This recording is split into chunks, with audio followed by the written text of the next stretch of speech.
Hello, welcome back to the channel. So this is something I'm quite excited about. A big Kickstarter's turned up, and it is, take this lid off, Vampire Chapters from Flyos Games. So I backed this, feels like years ago. Was it 2020? 2019?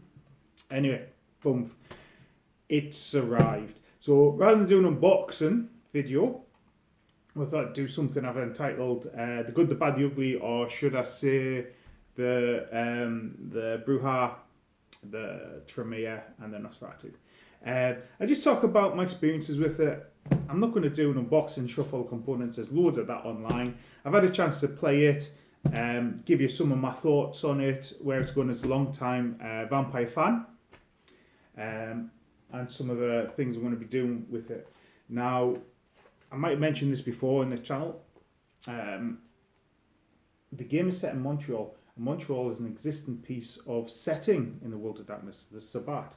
So one of the things I am going to do is a bit of a prehistory of Montreal, what it was like under the Sabbat before the game gets here, which might contain spoilers for stuff that's going to happen in the storyline. I don't know, because if I was going to write a story about Montreal and have like Sabbat remnants and stuff, this would be my Bible for beginning. But anyway, what have I done with it so far? So it came this week. It smells brilliant. It's got that new cardstock smell. Came this week, and I've played through 4 of the prologues, just in order: the Gangrel, Malkavian, the Ventru, and the Bruja. And actually, that's the way it's laid out, and that's the way I probably would have picked to play them in anyway. I got the base box. I got all the expansions with the characters in. I did notice they were doing the Hecata expansion during the kind of finishing of the Kickstarter. Got the art book because it was a day one backer, and I got dice bags. Dice bags I'm going to pass on to some friends, play group. So like I said, I played the 4 prologues, so hopefully this isn't too spoilerific. So the first one is about combat. Second one, so that have you basically fighting, and it basically tells you what cards to play and what effects it has on the game. I found it a little limiting, so I played through the way it did, and then suggested, then I ran through it myself, and I got a good result off that one. So I'd kind of picked up the system. That was me knowing I'd understood the system. Don't want to go too much into the story of it. Second one is Malkavian. Malkavian's my favourite clan. In fact, that is one of the figurines there. Malkavian. So all your characters that you can play will have one of these figurines. You also have a couple of sheets like this, which are the NPCs. And what's really cool, they're all numbered, all dead easy to find, and you get little standees for them to go in. And it does add a wee bit of something to the game. So if we look at there, there's 71 on there, so let's say 70, so that's 140, 150 NPCs you're going to be interacting with. And I suppose some of these will be just faceless mook, so they'll get reused as well. So the Malkavian prologue that introduced the investigation and going around and investigating. And what's really interesting with that is you've got your investigation tiles on, and as you do stuff, some of them disappear as you delve into it. And then an NPC came in, and we had an NPC discussion. Then the Ventru one, those two actually, the Gangrel and the Malkavian one, they start off as a model. The Ventru one, you're a vampire. So that you have 2 fellow vampires, and you've got to interject yourself and deal with the dispute. Really fun actually to navigate that and decide what path you want to take and how you were going to do it. Found some of the dialogue options a bit clunky. Interesting, don't get me wrong, and enjoyable, just a bit clunky. I didn't quite follow how one jumped to the other. And then finally the Bruja one, and that is the Bruja. It's not going to focus in, is it? That doesn't help. I'm going to get these printed. The Bruja one, that's you going and exploring combat more and fighting with three opponents and smash him face. So that was the 4 prologues I played. So I'd equate it to be more like a computer game, with kind of following those structured kind of responses and dialogue options. That's not a bad thing. Don't get me wrong. I'm playing solo. I've really enjoyed being able to do it to get my vampire fix. It's not quite the role-playing experience I'd expected. Was I really expecting a better? You know, I've done loads of tabletop role-playing, not so much board gaming like this. And I've only played it on my own. What I'd be really interested in is when I play it with other people, being able to kind of have those role-playing moments. You know, when we talk about the investigation, it doesn't say you've picked up 4 clues, this is the answer. It might say you've picked up 4 clues, this is a series of 3 or 4 different deductions you can make and which one you're going to choose. So actually that becomes really interesting when we've got some people around the table and we can discuss it and maybe add a bit of role-playing elements to it. That might make this come alive more for me. Don't get me wrong, I don't think it's dead. It doesn't leave me. It's left me wanting to play more, but I think with other people, that's when it'll start to shine. So each kind of chapter, sets up like this. So you'll see a wee bit of written introduction, an objective, how you start, maps set up, and then when you finish it, you've got a second page which takes you on a conclusion and any rewards you've played and what you can do next, choose to do next.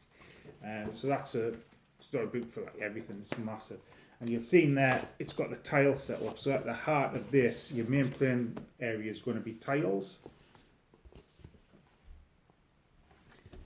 You've got loads of these in the box, showing off all different areas of the city. So obviously, that's a baggage reclaim at the airport.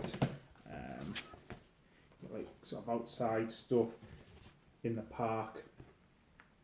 Different areas zoned off where you can't go. Sort of downtown. And this looks really interesting. I'm looking forward to seeing what mission this is. It looks like we're going to have to be climbing up our building. So there's the tiles. So am I glad I backed it? Yes. Really looking forward to delving into it more. I'm just about to go on holiday, so which takes me to the bad, you know. Right, watch this. It is a bloody heavy box. Honestly, I'm not a small guy, and I've struggled to kind of lift it with ease around the house. It's the heaviest board game thing I've had. Couple of things with that is, first one, I live about an hour away from Glasgow, and most of the people I'd want to play with live in Glasgow, and there's no way I'm getting this up to Glasgow as is. A lot of the weight is these printed materials, so I'll come back to these in a minute. These are the little chapters. There's about 50 of them, or in the box, and I think that is the bulk of the weight, the sort of sheer printed weight of it. So perhaps the answer is to take some of those out if I'm going to transport it. But even so, the sheer weight of this box with everything in it, and I wouldn't want to separate it out for storage, makes me. I'm going to have to do a bit of rearranging of my hobby space, of where I keep it, how easy it's going to be able to get hold of and stuff. That's a me problem. It is a marvellous box. When this hits retail, if I hadn't had it and I saw it, I'd probably buy it on retail. So far, that's the only real negative thing I've found so far. Bad, ugly, you know, things which are a bit meh, but not quite a deal breaker. So the first one is the Vampires is out, then they did the Werewolf Kickstarter. Now they promised to get this out before the Werewolf Kickstarter started. If I'd have got this first, I probably would have backed the Werewolf Kickstarter. As it happens, the Kickstarter went off before this. I feel like I've missed out a bit on the Werewolf Kickstarter there. But again, that's a me problem. The other thing I found, the layout of these fellas. So I'm a big picture guy. Sometimes I don't always notice wee details until I start looking for it. So I said when these kick off, when a chapter kicks off, it tells you where to start. So for example, this one, which is the Malkavian one, it says go to like event 1. So I'd have thought, being the starter, that would be at the beginning of the book. So I just jumped in with the new book because it was at the beginning of the book on this one, the Gangport one. And it's jumped in with our conversation. I thought, oh, cool. We're starting off with an NPC coming in and doing some stuff. And it wasn't until about halfway through the conversation I realised, actually, there's some stuff here it's talking about which I maybe could have done. So then I went and read the rules, and I saw E1, event 1. Now, the event is right at the back, and there's only kind of 2 events there. I don't know why they could have restructured the order and put that right at the start. There you go. The table of contents on that one is dialogue, investigation, final deduction, event. Now we know that's a thing to look out for the future chapters. I'll be able to look at that and make sure I'm not making that mistake and reading the right one. So that was kind of one thing that came about. There's a lot of components in the box. Look at some videos how to store that properly. It's a really ingenious box, but there's a lot of stuff to store and set up between games, especially since each individual chapter is going to be about half hour. There's like combat decks and stuff to set up. I suppose if you're playing a campaign, you're going to keep them kind of together so you can just easily deploy it for the characters you're using. Because I was working through individual prologues, I was kind of setting up, breaking down. Again, I suppose it's getting used to it. And like it says, the dialogue options just was a bit more clunkier, certainly for the Ventru one. The Malkavian one, dialogue ran smoothly, no trouble.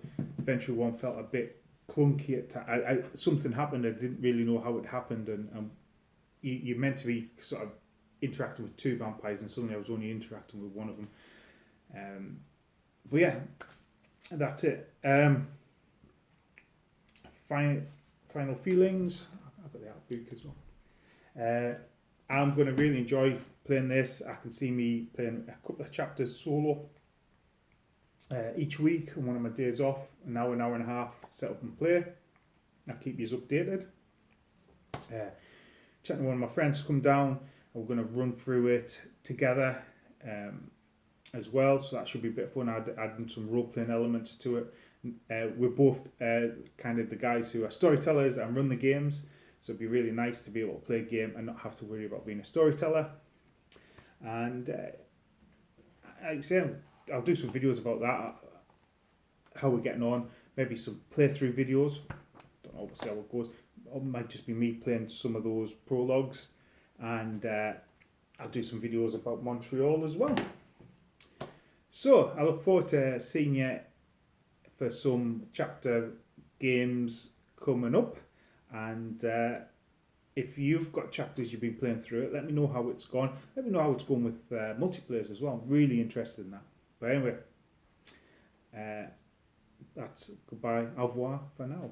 Bye bye.